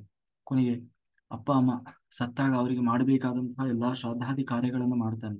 ಅಂದ್ರೆ ಸಂಪೂರ್ಣವಾಗಿ ಒಬ್ಬ ತಂದೆ ತಾಯಿಗೆ ಎಂತಹ ಮಕ್ಕಳು ಬೇಕು ಅಂತಹ, ಅಥವಾ ಅದು ಬರೀ ಮಗನೇ ಆಗ್ಬೇಕಂತೇನಿಲ್ಲ, ತಂದೆ ತಾಯಿ ಅಥವಾ ಅಣ್ಣ ತಮ್ಮ ಅಕ್ಕ ತಂಗಿ ಯಾರಾದ್ರೂ ಆಗಿರ್ಬೋದು. ಹೀಗೆ ಇದು ಪುಣ್ಯದಿಂದ. ಇನ್ನು ನಾಲ್ಕನೇದು ಉದಾಸೀನ ಮಕ್ಕಳು ಅಂತಂದ್ರೆ, ಇವರಿಗೆ ನಾವು ಹಿಂದಿನ ಜನ್ಮದಲ್ಲಿ ಏನೋ ಒಂಚೂರು ಉಪಕಾರ ಮಾಡಿರ್ತೀವಿ, ಎಲ್ಲೋ ಹೋದಾಗ ಬಂದಾಗ, ಅಥವಾ ಏನೋ ಅವ್ರದ್ದು ನಮ್ದು ಏನೋ ಒಂಚೂರು ಉಳ್ಕೊಂಡಿರ್ತದೆ, ಋಣ ಅನ್ನೋದು ಅಲ್ವಾ. ಆ ಒಂದು ಋಣದ ಫಲವಾಗಿ ಬಂದಿರುತ್ತೆ. ನಾವು ಅವರಿಗೆ ದ್ರೋಹನೂ ಮಾಡಿಲ್ಲ, ಅತಿಯಾಗಿ ಏನೋ ಒಳ್ಳೆಯ ಪುಣ್ಯದೂ ಮಾಡಿಲ್ಲ, ಹಾಗಂತ ಅವ್ರಿಗೇನೋ ನಾವು ದ್ರೋಹ ಮಾಡಿಲ್ಲ, ಸಾಲ ಇಲ್ಲ, ಏನಿಲ್ಲ. ಆದ್ರೆ ಏನೋ ಒಂದು ಕಾರ್ಯಕಾರಣ ಸಂಬಂಧದಿಂದ ಅವ್ರಿಗೂ ನಮಗೂ ಏನೋ ಒಂದು ರೀತಿ ಒಳ್ಳೆಯದು ನಡೆದಿರ್ತದೆ ನಮ್ನ ಅವ್ರ ನಡುವೆ. ಅವರು ಉದಾಸೀನ ಮಕ್ಕಳಾಗಿ ಬರುತ್ತೆ. ಉದಾಸೀನ ಅಂತಂದ್ರೆ ಏನು ಅಂದ್ರೆ, ಅವ್ರಿಗೇನು ನಾವು ನಕ್ರೆ ಅವ್ರು ನಗ್ತಾರೆ, ಅಥವಾ ನಾವೇನೋ ಒಳ್ಳೆ ಮಾತಾಡಿದ್ರೆ ಅವ್ರು ಒಳ್ಳೆ ಮಾತಾಡ್ತಾರೆ, ನಾವೇನೋ ಕೆಟ್ಟದ್ದು ಹೇಳಿದ್ರೆ ಅಂದ್ರೆ ಸ್ಪಂದನೆಗೆ ನಾವು ಹೇಗೆ ಇರ್ತೀವೋ ಹಾಗೆ. ಆ, ಹಾಗೆ ಕ್ರಿಯೆಗೆ ಪ್ರತಿಕ್ರಿಯೆ, ಈ ಕಡೆ ಪ್ರೀತಿನೂ ಮಾಡಲ್ಲ ದ್ವೇಷನೂ ಮಾಡಲ್ಲ, ಅವ್ರ ಪಾಡಿಗೆ ಅವ್ರು ಇರ್ತಾರೆ. ಅಂದ್ರೆ ಇವರಿಗೂ ನಮಗೂ ಸಂಬಂಧನೇ ಇಲ್ಲ ಅನ್ನೋ ಹಾಗೆ ಬದುಕ್ತಾ ಇರ್ತಾರೆ. ಕೊನೆಗೆ ಅವನ ಪಾಡಿಗೆ ಲಾಸ್ಟಿಗೆ ಕೊನೆಗೂ ಕಷ್ಟ ಅಷ್ಟೇ, ಅವನ ಪಾಲಿಗೆ ಅವನಾದ, ಇವ್ರ ಪಾಡಿಗೆ ಇವ್ರ. ಇವ್ರಿಗೆ ಅವನು ಬರಲ್ಲ, ಅವ್ರಿಗೆ ಇವನು ಬರಲ್ಲ, ಒಟ್ಟಿನಲ್ಲಿ ಅವ್ರ ಹೊಟ್ಟೆಯಲ್ಲಿ ಹುಟ್ಟಿದಾನ ಅನ್ನೋದೊಂದು ಲಾಭ ಅಲ್ವಾ. ಅವನ್ ನೋಡ್ಕೊಂಡು ಹೋದ, ಇವ್ರ ಪಾಡು ಇವ್ರು ನೋಡ್ಕೊಂಡು ಹೋದ. ಇವರಿಗೂ ತೊಂದರೆ ಕೊಡ್ಲಿಲ್ಲ, ಅವನು ತೊಂದರೆ ತಗೊಂಡಿಲ್ಲ. ಹೀಗೆ ಇದು ಉದಾಸೀನ ಮಕ್ಕಳು. ಅಂದ್ರೆ ನಮ್ಮ ಪುಣ್ಯವೂ ಅಲ್ಲ ಪಾಪವೂ ಅಲ್ಲ, ಏನೋ ಒಂದು ಅವರ ನಡುವೆ ನಮ್ಮ ನಡುವೆ ಒಂದು ಸಂಬಂಧದಿಂದ ಬಂದಿದೆ, ಹೀಗೆ ಈ ರೀತಿಯಾಗಿ ಮಕ್ಕಳು ಬರ್ತಾರೆ ಅಂತ ಹೇಳಿ ಇಷ್ಟೆಲ್ಲ ಹೇಳಿದ ಮೇಲೆ ಆ ಸುಮನ ಸೋಮ ಶರ್ಮ ಕೇಳ್ತಾನೆ, ಹೌದು ಇಷ್ಟೆಲ್ಲ ನೀ ಹೇಳ್ತಾ ಇದ್ದಿ ಅಂದಮೇಲೆ ನೀನು ಮಹಾಜ್ಞಾನಿನೇ ಇರಬೇಕು. ಹಾಗಾದ್ರೆ ಯಾವ ಕಾರಣಕ್ಕೆ ನಮಗೆ ಮಕ್ಕಳಾಗಿಲ್ಲ, ಅಥವಾ ಯಾವ ಕಾರಣಕ್ಕೆ ನನಗೆ ಬಡತನ ಅನ್ನೋದಿದೆ, ಅದ್ರ ಬಗ್ಗೆ ನೀನು ಹೇಳು ಅಂತ ಹೇಳಿ ಆ ಸೋಮ ಶರ್ಮ ತಾನು ತನ್ನ ಪತ್ನಿಗೆ ಹೇಳ್ತಾನೆ. ಅದನ್ನು ನಾವು ಅವಳು ಮುಂದೆ ಅದನ್ನ ನಾಳೆ ದಿವಸ ನೋಡೋಣ, ಹೇಗೆ ಅದನ್ನು ವಿಸ್ತಾರವಾಗಿ ಹೇಳ್ಕೊಂಡು ಹೋಗ್ತಾರೆ ಅನ್ನೋದನ್ನ ನಾವು ನಾಳೆ ದಿವಸ ನೋಡೋಣ ಅಂತ ಹೇಳ್ತಾರೆ. ಕಾಯೇನ ವಾಚ ಮನಸೇಂದ್ರಿಯೈರ್ವಾ ಬುದ್ಧ್ಯಾತ್ಮನಾ ವಾ ಪ್ರಕೃತಿ ಸ್ವಭಾವ ಕರೋಮಿ ಯದ್ಯತ್ ಸಕಲಂ ಪರಸ್ಮೈ ನಾರಾಯಣಾಯತಿ ಸಮರ್ಪಯಾಮಿ. ನನ್ನೊಳಗೆ ಹರಿವಾಯುಗುರುಗಳನ್ನು ಏನು ಹೇಳಿಸಿದರೋ ಅಷ್ಟು ಹೇಳುವ ಸಾಮಾನ್ಯ ಪ್ರಯತ್ನ ಮಾಡಿದ್ದೇನೆ. ಏನೇ ಲೋಪದೋಷ ಇದ್ದರೂ ಅದು ನನ್ನ ತಪ್ಪಿನಿಂದ ಬಂದೆ, ಸುಜ್ಞಾನವೆಲ್ಲವೂ ಭಗವಂತನದ್ದು ಅಂತ ಹೇಳ್ತಾ ಇಲ್ಲಿಯವರೆಗೆ ಜೂಮ್ ಯೂಟ್ಯೂಬ್ನಲ್ಲಿ ವೀಕ್ಷಿಸಿದಂಥ ಎಲ್ಲ ಧ್ಯಾನಯೋಗಿ ಬಂಧುಗಳಿಗೆ ಅನಂತ ಕೋಟಿ ಧನ್ಯವಾದಗಳು. Thank you, thank you, thank you. ಸರ್ವಂ ಶ್ರೀಕೃಷ್ಣ ಅರ್ಪಣಮಸ್ತು.